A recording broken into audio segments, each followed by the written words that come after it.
ፊልሙ የሚጀምረው ማሃራጅ በተባለና ረጋ ያለና ደግ ልብ ያለው ሰው ሲሆን እሱም በአንድ ትንሽዬ ሰፈር ሳሎን ውስጥ በፀጉር አስተካካይነት ይሰራል። ከሚወደው ሚስቱና ከወጣት ልጁ ጆቲ ጋርም ቀላል ህይወትን ይመራል። ሆኖም ግን ደጋግሞ በተደጋጋሚ ፍቃድ የመውሰድ ልማዱ ብዙ ጊዜ አለቃውን ያበሳጨዋል። አንድ ቀን ደንበኛን እያስተካከለ ሳለ ማሃራጅ ድንገት አንድ ነገር ያስታውስና አለቃውን አጭር ፍቃድ ይጠይቃል። አለቃውም ተበሳጭቶ ይቆጣል። ነገር ግን በመጨረሻ ሳይወድ በግድ ይስማማል። ማሃራጅ ለጆቲ ልዩ ነገር ለመግዛት ከቤቱ ፊት ለፊት ወዳለው የአሻንጉሊት ሱቅ ይሄዳል። በደስታም ምርጡን ለመምረጥ የተለያዩ የአሻንጉሊቶችን ይመርጣል። ነገር ግን ሊከፍል ሲል ፍጥነቱን ያልተቆጣጠረ ትልቅ መኪና ቤት ውስጥ ገጭቶ በመግባት አደጋ ይከሰታል። ዓለሙን በአይኑ ፊት ለፊት ሲደፈርስ እሱ ባለበት ደርቆ ይቀራል። ከአደጋው ከ15 ዓመታት በኋላ የማሃራጅ ሚስት ሞታለች። ነገር ግን ጆቲ በተአምር ተርፋለች። ከዛን ጊዜ ጀምሮ ለእሷ እናትም አባትም ሆኖላታል። ትስስራቸውም የማይበጠስ ከመሆኑ የተነሳ እሱ ሞኝ ስህተቶችን ሲሰራ እሷ በፍቅር ተቆጣዋለች። ነገር ግን ከጨዋታቸው በስተጀርባ ትልቅ ፍቅር አለ። ለማሃራጅ ጆቲ ሙሉ ዓለሙ ናት እና የእሷን ህልሞች ማሳካት ደግሞ ብቸኛ ዓላማው ነው። ጆቲ በስፖርት ጎበዝ በሆነችበትና ፕሮፌሽናል አትሌት የመሆን ህልሟን ለማሳካት ጠንከራ በምትሰራበት ሁለተኛ ደረጃ ትምህርት ቤት ትማራለች። በትምህርት ቤት በእያንዳንዱ የጉዞ እርምጃ ከሚደግፋትና ከሚወዳት የአካል ብቃት አስተማሪዋ ኢሻፍ ጋር ልዩ ትስስር አላት። ጆቲ ከአደጋው የተረፈችው የቆሻሻ መጣያ ባልዲ በላይዋ ላይ ወድቆ ሙሉ በሙሉ ስለሸፈናት እንደነበረም ይገልጻል። ከዛን ቀን ጀምሮ የቆሻሻ መጣያው ባልዲው እንደ ቤተሰብ አባል ሆነ። ጆቲም በፍቅር ላክሽሚ ብላ ሰየመችው። እናም ሁለቱም ያጸዱታል። እንዲያውም እሱን ለማክበር ትናንሽ ስርዓቶችን በማድረግ በታማኝነት ይንከባከቡታል። ይህ በእንዲህ እንዳለ ማሃራጅ አሁን የራሱን ሳሎን ያስተዳድራል። አንድ ቀን በአንድ ዝግጅት ላይ የደንበኞችን መጠጥ ቀላቅላለች ተብላ መከሰሷን ሰምቶ ወደ ጆቲ ትምህርት ቤት ይሮጣል። የተቆጣውም ርዕሰ መምህር ልጄ እንዲህ ያለ ነገር አታደርግም የሚለውን የማሃራጅን ተማጽኖ ችላ በማለት ሁለቱንም ይሰድባቸዋል። አልፎም ተርፎ በእሷ ላይ የህግ እርምጃ ለመውሰድ ያስፈራራል። በዚያው ቅስፈት ኢሻፍ እውነተኛውን ጥፋተኛ ሁሉንም ነገር ያደረገው መሆኑን የሚያምን አንድ ልጅ ይዛ ትመጣለች። እውነቱም ሲታወቅ ማሃራጅ ርዕሰ መምህሩ ልጁን ስለሰደበ ይቅርታ እንዲጠይቅ ይጠብቃል። ነገር ግን ርዕሰ መምህሩ በግልጽ እምቢ ይላል። በድንገተኛ የባህሪው ለውጥ ማሃራጅ ረብሻን ይፈጥራል። እናም ርዕሰ መምህሩም ይቅርታ እንዲጠይቅ በቁጣ ይወተውተዋል። በክፍል ውስጥ ያሉ ሁሉም ሊያረጋጉት ቢሞክሩም እሱ ግን ከቁጥጥር ውጪ ይሆናል። በግርግሩ ውስጥም የብረት ዘንግ ሊያጠፍ ሲል ሁሉም በተደበቀ ጥንካሬውና ኃይሉ ይደነግጣሉ። ጆቲም አባቷ ለሷ በሚሆንበት ጊዜ በጭራሽ ወደ ኋላ እንደማይመለስ በማስጠንቀቅ ርዕሰ መምህሩ ይቅርታ እንዲጠይቅ በትህትና ተጠይቋለች። ፈርቶም የነበረው ርዕሰ መምህር በመጨረሻ ይቅርታ ይጠይቃል። ያ ደግሞ ማሃራጅን ያረጋጋዋል። ክብራቸውንም እንደጠበቁ ወደ ቤት ይመለሳሉ። ቀናት በሰላም ያልፋሉ። ጆቲም ለአንድ ሳምንት ለሚቆይ የትምህርት ቤት ጉዞ ስትዘጋጅ አባቷ የቤት ውስጥ ስራዎችን እንዲያስተዳድርና እሷ በሌለችበት ጊዜ ላክሽሚን በጥሩ ሁኔታ እንዲንከባከብ ታሳስባለች። ስራውን ጨርሶ ማሃራጅ በዚያን ቀን ዘግይቶ ወደ ቤት ይመለሳል። ከጥቂት ጊዜ በኋላ መሬት ላይ በደም ተሸፍኖ ራሱን ስቶ ወድቆ እናየዋለን። የቤቱ ሁኔታም በጣም አስከፊ የሆነ ነገርም እንደተፈጠረ ግልጽ ያደርግልናል። በማግስቱ ጠዋት ትዕይንቱ በአንድ የመኪና ሰርቪስ ማዕከል ውስጥ ይሆናል። እዛም የአካባቢው ዱርዬ ማቲው በንዴት ገብቶ መኪናው ሰርቪስ ላይ ያለ መነጽሬን ሰርቀሃል፣ እንዲሁም መኪናዬን ተጠቅመሃል በሚል መካኒኩን ይቆጣዋል። መካኒኩም ስለ ጉዳዩ ምንም እንደማያውቅ ይናገራል። በዚያው ቅጽበት በእውነቱ የዱርዬውን መኪና ላይ የሰራው መካኒክ እንደሆነ ይገባል እና ወዲያውኑ የማቲውን ንዴት ኢላማም ይሆናል። ክፉኛም ይደበድበዋል። ማቲው እስከ ምሽቱ ድረስ መነጽሩ ካልተመለሰ እንደሚገለውም ያስፈራረዋል። ዶናም በደረሰበት ውርደት ተናዶ በዛው ምሽት ማቲው ከጓደኞቹ ጋር መጠጥ እየጠጣ ወዳለበት መጠጥ ቤት ይገባል። መነጽሩንም ከመመለስ ይልቅ ማቲው ፊት ለፊት ለሁለት ይሰብረዋል። በድንገተኛው ቁጣ ዶና ማቲውንና ሰዎችን ያጠቃቸዋል። ተመልካቾችንም ባልተጠበቀና በጭካኔ የተሞላ ጥንካሬ ያስደነግጣል። ማቲው በቁስል ተሞልቶ መሬት ላይ እስኪወድቅ ድረስ ያለምንም ምሕረት ይደበድባቸዋል። በማግስቱ ጠዋት ማሃራጅ ቅሬታ ለማቅረብ ወደ ፖሊስ ጣቢያ ይሄዳል። 3 ሌቦች ትላንት ምሽት ቤቱ ሰብሮ መግባታቸውን፣ ልብስን በሚቀይርበት ጊዜ ጥቃት እንደሰነዘሩበትና ላክሽሚ እንደሰረቁበት በዝርዝር ያስረዳል። ፖሊሶቹም ላክሽሚ ሰው መስሏቸው ግራ ይጋባሉ። ማሃራጅም ላክሽሚ በእውነቱ የቆሻሻ መጣያ ባልዲ መሆኗን ሲገልጽ ግራ መጋባታቸው ወደ ቁጣ ተቀይሮ ስለጠፋ ባልዲ ሪፖርት በማድረጉ ማሃራጅን መምታት ይጀምራል። ነገር ግን መሃራጅ ወደ ኋላ ለማለት አሻፈረኝ ይላል። ላክሽሚንም ማግኘት እንዳለባቸው ይጠይቃል። በግርግር ውስጥም የፖሊሱ ዩኒፎርም በአጋጣሚ ይቀደድና በጣቢያ ያሉ ሁሉ መሃራጅን ወደ ውጪ ለማውጣት ይሯራጣሉ። በትግሉም ወቅት ከእንጨት የተሰራው ወለል ይሰበራል። ሁሉም ዕቃዎች ተሰባብረው ይልቃሉ። እናም መላው ጣቢያ ወደ አስከፊ የግርግር ቦታ ይለውጡታል። ትዕይንቱም በቅርቡ በተፈጸመ የወርቅ ዘረፋ ላይ ሌባን ወደሚጠይቅ ከፍተኛ የፖሊስ አዛዥ ይቀየራል። ሌባውም እንዴት እንደዘረፈ በትክክል ያሳያል። ነገር ግን ፖሊሶቹ በንዴት ይደበድቡታል። ነገር ግን ብዙም ሳይቆይ ፖሊሶቹ ራሳቸው በዘረፋ ውስጥ እጃቸው እንዳለበትና ዋና አቀናባሪዎቹ መሆናቸው ታወቀ። አካባቢው ሌቦችንም በመጠቀም ሀብታም ቤቶችን ያዘርፋል። ከገንዘቡም ድርሻ ይሰጣቸዋል። እናም በኋላ ጉዳዩን ለመሸፈን የሐሰት እስር ያዘጋጃል። ብዙም ሳይቆይ ኢንስፔክተር ቫርዳ ጣቢያው ይደርሳል። እናም ግርግሩን ያይና ይደነግጣል። አንድ ጁኒየር መኮንን መሃራጅ የአእምሮ በሽተኛ ነው ይላል። እናም ቫርዳ ችላ እንዲለው ይገፋፈዋል። ነገር ግን ቫርዳ ይዞት ወደ ቢሮ ይገባል። እዛም መሃራጅ ስለ ጆቲ የቆሻሻ መጣያ ባልዲውን ላክሽሚ ብለው እንዴት እንደሰየሙትና ስለ ዘረፋው ዝርዝር ሁኔታ ይተርካል። ደጋግሞ የሚናገረው ታሪክ ፖሊሶቹን ቢያበሳጭም አንድ ቁልፍ ዝርዝር ግን ይጠቅሳል። ከሌቦቹ አንዱ ጀርባው ላይ እንደ ጆሮ ያለ ቁስል ነበረው። መሃራጅ ተርኮ ከጨረሰ በኋላ ኢንስፔክተሩ ባለማመን ይመለከተዋል። አንድ ሰው ስለተሰረቀ ባልዲ ሪፖርት እያደረገ መሆኑን ማመን አይቻልም። በቁጣ መሃራጅን ይጮህበታል። እናም ከጣቢያ እንዲወጣ ያዘዋል። ነገር ግን መሃራጅ ላክሽሚ መገኘት አለባት በማለት ወደ ኋላ ለማለት ሲቃወም ቫርዳና መላው ሰራተኞቹ ባህል ከጣቢያ ያስወጡታል። ሽጉጥም ደቅኖበት ቫርዳ ዳግመኛ እንዳይመለስ ያስጠነቅቀዋል። በዚህ ጊዜ መሃራጅ ዝም ብሎ ይሄዳል። መሃራጅም ከሄደ በኋላ ሁሉም እፎይ ብለው ይተነፈሳሉ። ነገር ግን እሱ ተመልሶ ይመጣና ለኢንስፔክተሩ ገንዘብ ይሰጣል። ተናዶም ኢንስፔክተሩ በጥፊ ይመተዋል። አንድ ኮንስታብል በፍጥነት መሃራጅን ወደ ጎን ወስዶ በቫርዳ ስም ገንዘቡን ይቀበላል። ቫርዳንም በግልጽ ጉቦ እንዳይሰጥ ያስጠነቅቀዋል። እናም አሁን ቫርዳ ላክሽሚን ለመፈለግ እንዲሞክር ያረጋግጥለታል። በሚቀጥለው ትዕይንት ቫርዳና ቡድኑ የመሃራጅን ቤት ይመረምራሉ። ቤቱም የኃይል ዘረፋ ምልክቶች በግልጽ ያሳያል። ነገር ግን ስለ ባልዲው ምንም ፍንጭ አያገኙም። ቫርዳም ስለሱ እንዲረሳና አዲስ እንዲገዛም ይጠቁመዋል። ከዛም መሃራጅ ላክሽሚን ለማግኘት ከፍተኛ መጠን ያለው ገንዘብ በመስጠት የባንክ ደብተሩንም ያሳያል። ይህ ቫርዳን እንዲጠራጠረው ያደርገዋል። እናም ባልዲው ውስጥ ወርቅ ወይም ጠቃሚ ነገር ይኖር ይሆን ብሎ ማሰብ ይጀምራል። የመሃራጅን የጭንቅ ባህሪ በማስተዋል የቫርዳ ረዳት ጉዳዩ ከጠፋ ባልዲ በላይ እንደሆነም ይጠራጠራል። ግፊት ቢደረግበትም መሃራጅ ላክሽሚ የልጁን ሕይወት ያተረፈች ባልዲ ብቻ እንደሆነችም ይናገራል። በትልቅ ሽልማት የተፈተነው ቫርዳ በገንዘቡ ምትክ ባልዲዋን ለመመለስ ቃል በመግባት በማንኛውም ዋጋ ለመፈለግ ይስማማል። ፊልሙ ወደ 15 ዓመት በፊት ይመለሳል። እዛም ሰልቫም የሚባል ሰውና ጓደኛው ሳብሪ ይታወቃሉ። በሰላም እራት እየተመገቡ ነው። ነገር ግን ብዙም ሳይቆይ ወደ ሀብታም ቤቶች ሰብሮ የሚገቡ ጨካኝ አካባቢ ሌቦች መሆናቸው ታወቀ። ቤተሰቦችን ያስራሉ፣ ውድ ዕቃዎችን ይሰርቃሉ። እናም የሳብሪ ፍላጎት ወደ መጥፎ ነገር ሲቀየር የሞራል መስመሮችን ያልፋሉ። ወጣት ሴቶችንም በደል ያደርስባቸዋል። እናም የቆሸሸ ፍላጎትንም ለማርካት ወደ ውስጥ ይጎትታቸዋል። ሰልቫም ውጪ ሆኖ ሌሎች ትናንሽ ዕቃዎችን ይሰበስባል። ምንም እንኳን የሌብነት ዓለም ውስጥ ቢሆንም ሰልቫም ከሳብሪ ጋር የኤሌክትሪክ ሱቅ ያካሂዳል። እናም ኖርማል የቤተሰብ ህይወት ይመራል። ሚስቱንና ወጣት ልጁን በጣም ይወዳል። እያንዳንዱ ዘረፋ የሚፈጽመው ለነሱ ለማቅረብና የልጁን እያንዳንዱ ምኞት ለማሟላት ነው። እንዲያውም የሰረቃቸውን ትናንሽ ዕቃዎች ለእሷ በስጦታ ይሰጣታል። ወደ አሁኑ ጊዜ ስንመለስ መሃራጅ በፀጉር ቤት ስራውን አቁሞ ቫርዳ ላክሽሚን ያገኛታል በሚል ተስፋ አብዛኛውን ጊዜ በፖሊስ ጣቢያ ያሳልፋል። ይልቁኑ ፖሊሶቹ በሱ ገንዘብ፣ ምግብና የቤት ዕቃዎችን በማዘዝ ለግል ስራቸው ይጠቀሙበታል። መሃራጅ ያለ ቅሬታ እያንዳንዱ ትዕዛዝ በዝምታ ይታዘዛል።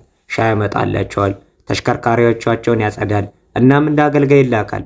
አንድ ቀን ኮንስታብሉ መኮንኖችን ላክሽሚን የማግኘት እድላቸው አነስተኛ ስለሆነ ጊዜውንና ገንዘቡን እያባከነ እንደሆነ ይነግረዋል። ቫርዳና ሰዎቹ ላክሽሚን የሚመስል ባልዲ ፍለጋ ከሱቅ ሱቅ ሲንከራተቱ ንግግሩ እውነት ሆኖ ይገኛል። ሊያገኟት ካልቻሉ ላክሽሚን በትክክል የሚመስል ሌላ ለመግዛት ያቅዳሉ። ነገር ግን በጥረታቸው ሁሉ ላክሽሚን የሚመስል አንድም ሱቅ ውስጥ ባልዲ የለም። ከ15 ዓመታት በፊት ሰልቫም አንዱን ቤት ተከትሎ ሌላውን በመስበር ዘረፋውን ቀጥሏል።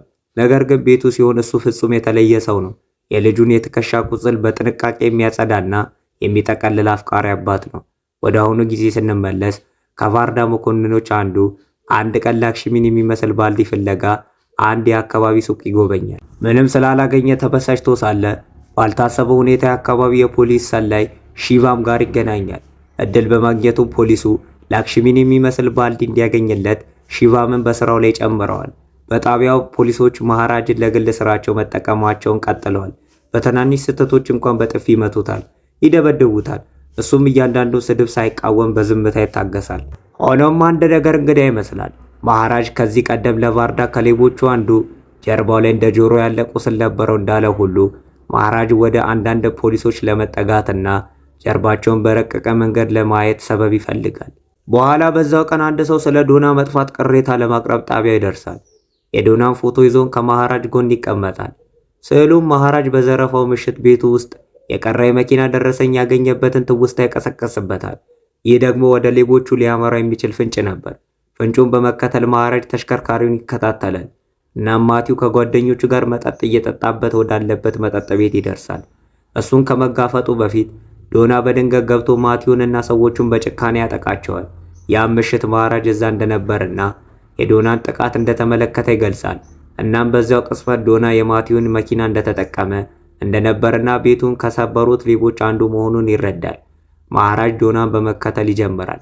እናም መጨረሻ ወደ ተተወው ፋብሪካ ይከተለዋል። ልክ ውስጥ እንደገባም የዱርዬዎች ቡድን አድብተው ይይዙታል። እነሱ የዶና ሰዎች ነበሩ። እናም ዶና ቀደም ብሎ መሃራጅን መጠጥ ቤት ውስጥ ስላየው ተዘጋጅቶ ነበር። ዶናም ተጨንቆና ተቆጥቶ በዘረፋው ምሽት መሃራጅን መግደል ነበረብኝ በማለት በቀዝቃዛ ስሜት ውስጥ ሆኖ ያምናል። ሰዎችም እንዲጨርሱት ያዛል። እናም አንደኛው የመሃራጅን እጅ ለመቁረጥ ቢላ ሲያነሳ መሃራጅ በድንገት የተደበቀ ጥንካሬውን ያወጣል። ጥቃቱንም ያከሽፋል። ዶናም በኃይሉ ይደነግጣል። መሃራጅ ቢላውን አውጥቶ ዱርዬዎችን አንድ በአንድ ማጥቃት ይጀምራል። በከፍተኛም ቁጣ ተውጦ ከራስ እስከ እግር ያወርዳቸዋል። እያንዳንዳቸውንም ያለምንም ምህረት በጭካኔ ይጨርሳቸዋል። ሰዎቹም ችግር ላይ መሆናቸውን በማየት ዶና መሃራጅን ለመጣል ወደፊት ይሮጣል። ነገር ግን መሃራጅ እንደ አውሬ አንገቱን በመያዝ ሊገለው በመጓጓት በቁጣ ይፈነዳበታል። የቀሩትን ዱርዬዎች ካጠፋ በኋላ ሙሉ ቁጣው ወደ ዶና ያዞራል። ምንም ምላሽ በማይሰጥበትም ሁኔታ ላይ እስኪወድቅ ድረስ ያለምንም እረፍት ይደበድበዋል። መሃራጅ ዶና የቀሩትን ሁለት ሌቦች ስም እንዲናገር ይጠይቃል። በህመምም እየተሳሳቀ ዶና በመጨረሻ አንደኛው አጋሩ በአካባቢ ፖሊስ ጣቢያ እንደሚሰራም ያምናል። ነገር ግን ተጨማሪ ነገር ሊናገር ሲል በድንገት መሃራጅን በሹል ነገር ወቅቶት ሊያመልጥ ወደ ሞተር ሳይክሉ ይሮጣል። መሃራጅን በቁጣ ተውጦ ቢላውን አንስቶ ዶና ሳያመልጥ አንገቱን ይቆርጠዋል። በሬሳው ላይም ቆሞ መሃራጅ የቀሩትን ሌቦች አድኖ እንደሚያገኛቸውና ህመም የሞላበትን መጨረሻም እንደሚያደርስባቸው ይምላል። ወደ ጣቢያው ስንመለስ ሁሉም ነገር ትርጉም ይሰጣል እና አሁን መሃራጅ ለምን ጣቢያ ውስጥ ሁልጊዜ እንደቆየ በዝምታም የእያንዳንዱን መኮንን ጀርባ አንድ በአንድ እንደመረመረ ግልጽ ይሆናል። እንዲያውም የሚፈልገው እንደ ጆሮ ያለበት ቁስል የሌለባቸው ስሞች ምልክት እያደረገ የሚንቀሳቀስበት ሚስጥራዊ ዝርዝር ይዞ ነበር። በሌላ በኩል ሺቫም እና ሌላ መኮንን ላክሽሚን የሚመስል ባልዲ ፍለጋ መላውን ገበያ ያሰሳሉ። ነገር ግን ምንም አያገኙም። ምንም አማራጭ በማጣት ልክ እንደ ላክሽሚን ያለ ሌላ ለመስራት ይወስናሉ። ብዙም ሳይቆይ ላክሽሚን በትክክል የሚመስል መስራት እችላለሁ ብሎ በራስ መተማመን የሚያረጋግጥላቸውን የአካባቢ የእጅ ባለሙያ ያገኛሉ። ፊልሙም እንደገና ወደ 15 ዓመታት በፊት ይመለሳል። ሳልቫም ለልጁ ለሚያመጣው ልደት ትክክለኛውን የአንገት ሐብል ፍለጋ በጌጣጌጥ ሱቅ ውስጥ ነው። አይኑንም በጣም ውድ በሆነው ላይ ያሳርፋል። ሚስቱም እንዳይገዛው ብትወተውተውም ሳልቫም ለልጁ ያለው ፍቅር ሁሉንም ነገር ስለሚበልጥ ይገዛዋል። ያም ምሽት የሳልቫም ሚስት አሁን እንዲህ ያለ ውድ ሐብል መግዛት እንደማይችሉ ስጋቷን ትገልጻለች። ነገር ግን ሳልቫም ለልጁ ደስታ ማንኛውንም ነገር እንደሚያደርግ በመናገር ስጋቷን በረጋ መንፈስ ውድቅ ያደርግባታል። ሆኖም እሷ የማታውቀው ነገር ሳልቫም ሕይወታቸውን በሚስጥር በሚፈጽመው ዘረፋ ሲደግፍ መቆየቱን ነው። 2 ቀናት ያልፋሉ። እናም የሳልቫም ልጅ ልደት ነው። ቤቱም ለክብረ በዓሉ ዝግጅት እየተጣደፈ ሳለ ሚስቱ ደውላ ሐብሉን ጌጣጌጡን ሱቅ እንዲያመጣ ታስታውሰዋለች። እናም ወደ ቤት ከመምጣቱ በፊት ጺሙን እንዲቆረጥም በጥብቅ ታስጠነቅቀዋለች። ሳልቫምን በመጀመሪያ በጌጣጌጥ ሱቁ ቆሞ ውድ የሆነውን ሐብል ለልጁ ይቀበላል። ከዛም ለሌሎች ዕቃዎች ወደ ገበያ ይሄዳል። ጺሙንም ለመስተካከል ሳሎን ሲፈልግ ወደ መሃራጅ ሳሎን ይገባል። መሃራጅም መቁረጥ ሲጀምር ማሽኑ በድንገት ይቆማል። እናም መሃራጅ አዲስ ምላጭ ለመግዛት ይወጣል። እሱ በሌለበት ሰዓትም ሳልቫም ከሳብሪ ስልክ ይደርሰዋል። እሱም ስለ ቅርብ ጊዜ ዘረፋቸው የእነሱ ፎቶ ያለበት የዜና ዘገባ መውጣቱን በጭንቅ ይነግረዋል። ሳብሪ ፍርሃቱ ሲገልጽ መሃራጅ በድንገት ይመለሳል። እናም ሰልቫም መሃራጅ ንግግራችንን ሰምቶ ሊሆን ይችላል ብሎ ደንግጦ ይወጣል። ሆኖም መሃራጅ የሰልቫምን ጺም በእርጋታ መቁረጥ ይጀምራል። እናም ሰልቫም ሁሉንም ነገር ደህና እንደሆነ በማሰብ ቀስ በቀስ ይረጋጋል። መቁረጡም ሲጠናቀቅ ሰልቫም ተጨማሪ ገንዘብ ለመክፈል ይሞክራል። ነገር ግን መሃራጅ ያለበትን ትክክለኛውን ገንዘብ ብቻ ይቀበላል። ከዛም በኋላ ሰልቫም ወደ ቤት ተመልሶ ለበዓሉ ዝግጅት ከሳብሪና ከሚስቱ ጋር ይሳተፋል። ከገበያ የገዛቸውንም ዕቃዎች ካስረከበ በኋላ ሰልቫም ሳብሪን ወደ ጎን ጎትቶት ለተወሰነ ጊዜ መሰወርና ዘረፋውን ማቆም እንዳለባቸው ያስረዳል። ልክ በዚህ ጊዜ የሰልቫም ሚስት ሀብሉ በከረጢት ውስጥ እንደሌለ ትጮዋለች። ባልና ሚስቱም ተረብሸው ይፈልጋሉ፣ ነገር ግን ሊያገኙት አልቻሉም። ሳሎን ውስጥም ሊረሳው ስለሚችል እዛ ይሆናል ብሎ አሰቡ። ይህ በእንዲህ እንዳለ መሃራጅ ሀብሉን ያይና እሱ ሊመልሰው ይወስናል። ሰልቫምም ሀብሉን ለመፈለግ ከቤት ሲወጣ መሃራጅ ከፖሊስ ኃይል ጋር ወደ እሱ ሲመጣ ያገኘዋል። ሰልቫምም መሃራጅ ፖሊሶችን ሊያስረው እንዳመጣ ይገምታል። በእውነቱ ግን መሃራጅ እዛ ያለውን ሀብል ሊመልስለት ብቻ ነው። እሱ ከመሮጡ በፊት ፖሊሶቹ ሰልቫምን ይዙትና በጭካኔ መምታት ይጀምራሉ። ሁሉም በድንጋጤ ሲመለከቱ ግርግር ይፈጠርና ፖሊሶች የሰልቫምንና የሳብሪን ወንጀሎች ሁሉ ያጋልጣሉ። የዘረፋ ሰንሰለቱንና በንጹህ ልጃገረዶች ላይ የደረሰውንም በደል የሰልቫም ሚስት ባልታሰበው መገለጥ ደንግጣ ቆማለች። እድል በማግኘት ሳብሪ በድንገት ሽጉጡ ወደ ፖሊስ ይደቅናል። ሰልቫምን ሊያስቆመው ቢሞክር ሳብሪ አይስማማም። በፍርሃት በአጋጣሚ አንዱን ፖሊስ ይተኩሳል። እናም በምላሹ ፖሊሶች ብዙ ጊዜ ተኩሰው እዚያው ይገሉታል። ከዛ በኋላ ፖሊሶች ሰልቫምን አስረው መውሰድ ይጀምራሉ። ሰልቫምም ልጁን ለመጨረሻ ጊዜ ለማየት ይማጸናል። ነገር ግን ሚስቱ በሚደብር ስሜት ውስጥ ሆና እምቢ ትላለች። በእንባ ውስጥ ሆናም የእሱ ጥላ እንኳን ልጇ ላይ እንዳያርፍ እንደማትፈቅድ ተናግራ ፖሊሶች እንዲወስዱት ትናገራለች። ልቡም ተሰብሮና ተዋርዶ ሰልቫም በፖሊስ እየተጎተተ ይወሰዳል። ሲወሰድም መሃራጅን በበቀል ስሜት ያተኩርበታል። ወደ አሁኑ ጊዜ ስንመለስ የእጅ ባለሙያው በመጨረሻ ከላክሽሚ ጋር በትክክል የሚመሳሰል አዲስ ባልዲ ጨረሰ። ሆኖም ግን አሁን የሆነ ነገር ጎድሎበታል። የድሮን የተሰባበረ ስሜት አልያዘም። ሺቫም ጣልቃ ገብቶ ጥቂት የመጨረሻ ማስተካከያዎችን ያደርጋል እና በትክክል አሮጌ እንዲመስል ያደርገዋል። ይህም ኢንስፔክተር ቫርዳ በደስታና በእፎይታ ይሞላል።